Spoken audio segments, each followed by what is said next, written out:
আজ না আমার অফিস থেকে বেরিয়ে প্রচণ্ড মাথা ব্যথা করছিল। আজ বলবো না, রোজই করে। তাই একটু নিজের জন্য ব্ল্যাক কফি বানালাম।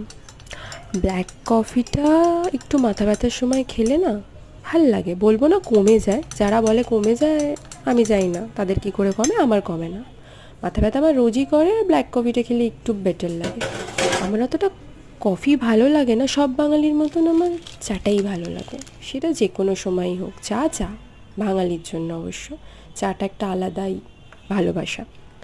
তারপর একটু খিদে খিদে পাচ্ছিল, তাই ভাবলাম কিছু খাই, কিন্তু বানাতে কিছু ইচ্ছা করছিল না। তাই একটা সানফিস্ট অলরাউন্ডার নিয়ে বসলাম। এই বিস্কিটটা আমার খুব ভালো লাগে। এটা কোনো প্রমোশনাল ভিডিও না, বিস্কিটটা আমার ভালো লাগে, কিন্তু সেটা ব্ল্যাক কফি বা ব্ল্যাক টি এর সঙ্গে। কারণ যাদের অ্যাসিডিটির প্রবলেম আছে না, তারা সেটা মিল্ক কফি বা মিল্ক টি এ যদি এটা খায়, প্রচণ্ড অ্যাসিডিটি করবে।